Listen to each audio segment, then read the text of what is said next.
ভোরের আলো পুরনো ইরাকি ধাঁচের এক শহর। বাজার খুলছে, মানুষ হাঁটছে, মসজিদের আজান ভেসে আসছে। এই শহরের নাম নুরাইননগর, ব্যবসার সম্পদের শহর। কিন্তু এই শহরেই জন্ম নিয়েছিল এক যুবক, যার সম্পদ ছিল শুধু আল্লাহর প্রতি বিশ্বাস আর সততা। ছোট কাঁচা ঘর, ইয়াকুব মাকে পানি দিচ্ছে, মা সেলাই করছে। বাবা ইয়াকুব, মনে রেখো, আমরা গরিব হতে পারি, কিন্তু মিথ্যাবাদী হতে পারি না।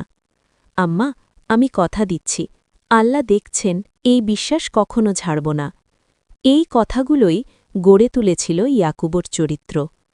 অল্প বয়সেই বাবাকে হারিয়ে জীবনের কঠিন বাস্তবতার মুখোমুখি হয় ইয়াকুব। বড় দোকান, মালিক কঠোর মুখে দাঁড়িয়ে।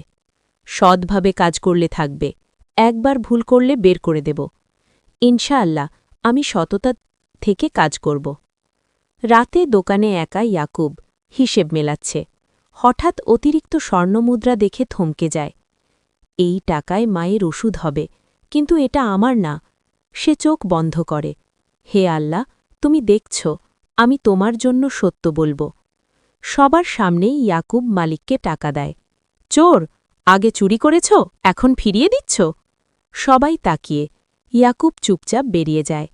সততার মূল্য সেদিন ছিল অপমান। রাতে মসজিদে ইয়াকুব সেজদায় কাঁদছে।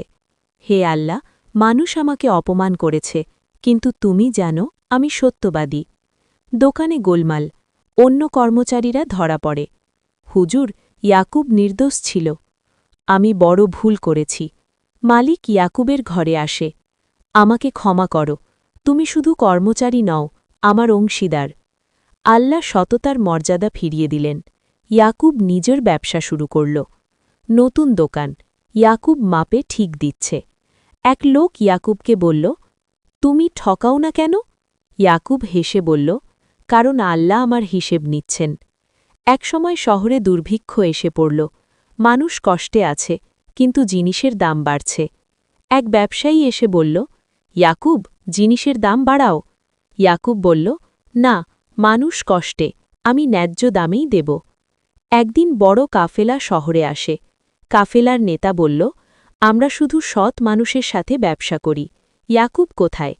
ইয়াকুবের সততা দেখে মানুষ তাকে সম্মান করতে লাগল এবং তার জন্য দোয়া করল। যে আল্লাহর উপর ভরসা রাখে, আল্লাহ তাকে কখনো একা রাখেন না। বৃদ্ধ ইয়াকুব গ্রামের কিছু যুবকদেরকে নসিহত করে গেল। সততা দেরিতে ফল দেয়, কিন্তু কখনো ব্যর্থ হয় না। সততা ও আল্লাহর প্রতি বিশ্বাস, এই দুইয়ে আছে দুনিয়া ও আখিরাতের সফলতা।